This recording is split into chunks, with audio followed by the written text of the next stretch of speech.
प्रेमी बंधुओं, मीडिया के मैं आप सबका सबसे पहले प्रभु श्री राम के ननिहाल रायपुर, छत्तीसगढ़ रायपुर की इस धरती में हृदय स्वागत करता हूं, अभिनंदन करता हूं। और विशेष रूप से आज के कार्यक्रम के मुख्य अतिथि श्री हरिवंश जी का पूरे छत्तीसगढ़ के तरफ से उनका अभिनंदन करते हैं। उन्होंने अपने कीमती समय निकालकर आज हम लोगों के बीच में पधारे हैं। हम सब लोग आपको सुनने के लालायित हैं। ये 3 दिनों तक साहित्य उत्सव 2026 के रूप में साहित्य महाकुंभ सजेगा।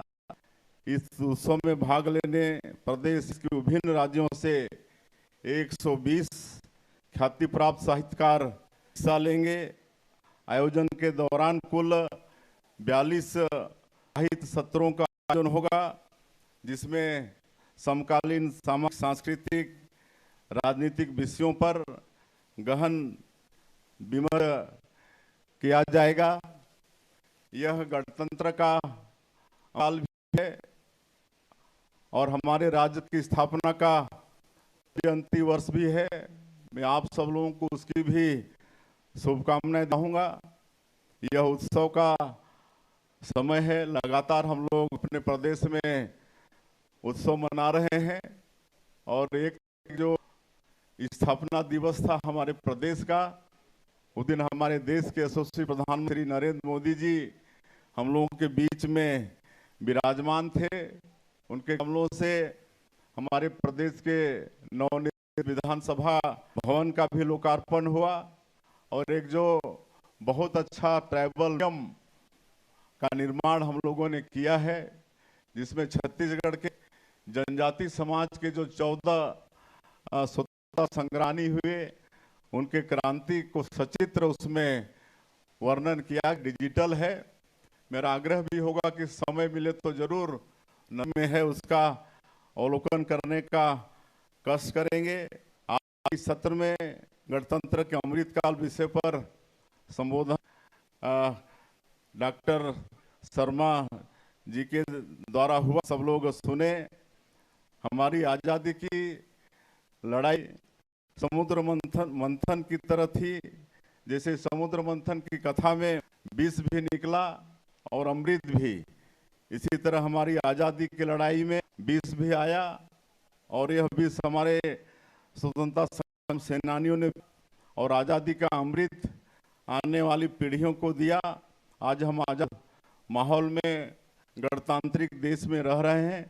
उसके पीछे हमारे स्वाधीनता सेनानियों की बड़ी भूमिका है, उनका हम करते हैं।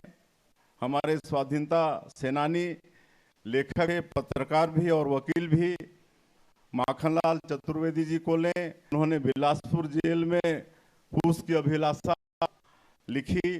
भूमि के लिए लिखी गई सुंदर रचना ने लाखों लोगों को राष्ट्र के लिए बलिदान प्रेरित किया। माधवराव सप्रे जी को लें, कहना कठिन है कि उनका स्वतंत्रता संग्राम में योगदान अधिक अथवा हिंदी साहित्य में ज़्यादा योगदान था। उनके द्वारा लिखी टोकरी भर मिट्टी को हिंदी की पहली कहानी माना जाता है। पंडित लोचन प्रसाद पांडे जी को लें, इतिहास के नायकों को अपनी लेखनी देकर उन्होंने स्वतंत्रता आंदोलन को दिशा दी।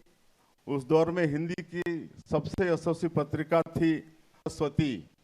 सरस्वती में अपना किसी भी साहित्यकार के गौरव की बात होती थी। पद्मलाल पुनालाल बख्शी जी को इसके दान की जिम्मेदारी मिली थी, जो बड़ी उपलब्धि है।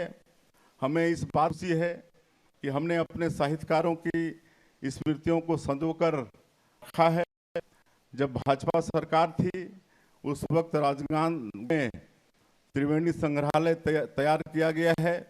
यह स्थल उसी भवन में बनाया गया जहां मुक्ति बोध जी ने अपना कालजयी साहित्य की रचना की थी। मुक्ति बोध जी का यहाँ बख्शी जी और बलदेव प्रसाद मिश्र जी की स्मृतियां सहेज कर रखी गई हैं। भाजपा सरकार में भी हमने साहित्य उत्सव का भव्य आयोजन किया था और इसी तरह से प्रदेश और देश भर के साहित्यकारों को आमंत्रित किया था। इस बार भी हमने 3 दिवसीय आयोजन किया है। आज मैं जिस मंडप से आप सब लोगों से हो रहा हूं, ये विनोद कुमार शुक्ल जी को समर्पित है। हमारा रायपुर और राजनांदगांव कई कारणों से विख्यात है और पहचान में विनोद कुमार शुक्ल जी भी जुड़े हुए हैं। दुनिया भर के साहित्य प्रेमी रायपुर को विनोद कुमार शुक्ल जी की वजह से मानते हैं, जानते हैं, क्योंकि सृजन भूमि रही है। अनेक बार शुक्ल जी से मिलने का सौभाग्य प्राप्त हुआ। वे सरल सहज व्यक्तित्व के धनी थे। इतने बड़े लेखक होने के बावजूद विनम्रता उनमें कूट कूट कर भी छत्तीसगढ़ की संस्कृति के प्रति छत्तीसगढ़ के लोगों की उनमें गहरा अनुराग था। एक मंडप हमने श्याम चतुर्वेदी जी के नाम पर रखा है। छत्तीसगढ़ी संस्कृति को लेकर उनका काम विशिष्ट है। एक मंडप हमने लाला जगदलपुरी के नाम पर रखा है। जो भी उनसे मिलता वो वही कहता था कि मैंने एक ऋषि से मुलाकात की है। बस्तर की संस्कृति को सहेजने, यहाँ के लोकगीतों को देश दुनिया अटल पर रखने में उनकी बहुत बड़ी भूमिका थी। अनिरुद्ध नीरव जी ने अपने नवगीतों के माध्यम से एक जादू सा कायम किया। नीरव जी के नाम पर भी एक मंडप हमने इस परिसर रखा है। रायपुर साहित्य उत्सव में हमने एक कार्यक्रम श्रद्धेय नेता अटल बिहारी वाजपेयी जी की स्मृति में भी रखा है, कापाठ भी रखा है।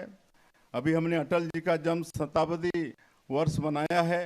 वही हमारे राज्य के निर्माण भी हैं। उन्होंने हम लोगों को छत्तीसगढ़ राज्य बना के दिया है, वही हम नमन करते हैं और हर वर्ष उनकी को हम लोग सुशासन दिवस के रूप में मनाते हैं और काफी कराते हैं। अटल जी ने अपनी राजनीति से इसको योगदान दिया ही, अपने कविताओं से भी करोड़ों लोगों को उन्होंने प्रेरणा दी। उनकी कविता हार नहीं मानूंगा, राह ही ठानूंगा, काल के कपाल पर लिखता मिटाता हूँ, गीत नया हूँ, न जाने कितने लोगों को प्रेरणा दी। वही कवि हृदय, उनकी संवेदनशीलता ने उनकी राजनीतिक सोच को भी गढ़ा और इसका असर उनके निर्णयों में भी दिखता था। जब अमृतकाल में तंत्र की बात आती है तो हमें हमारे साहित्यकार भी याद आते हैं। लोकतंत्र सेनानियों के साथ कदम से कदम मिलाते हुए एमआरसी का भी विरोध किया था।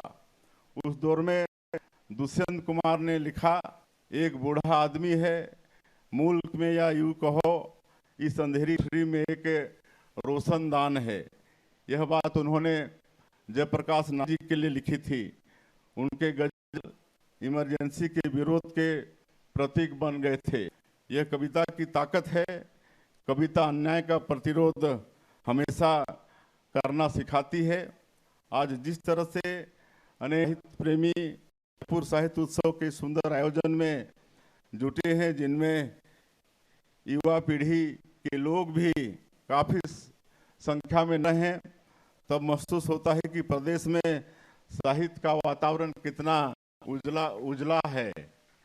मुझे विश्वास है कि 3 दिन वाला यह आयोजन एक मील की पत्थर की तरह होगा, जिसे वो तक याद किया जाएगा।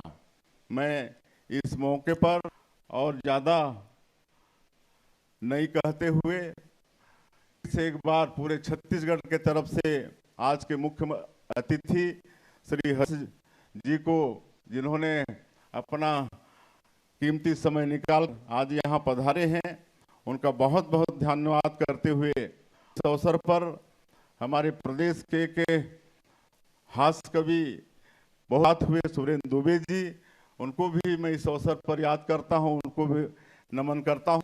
और एक बार पूरे देश और प्रदेश से आए सभी साहित्यकारों का, साहित्य प्रेमियों का, सबका अभिनंदन करते हुए अपने समाप्त करता हूं। जय हिंद, जय छत्तीसगढ़।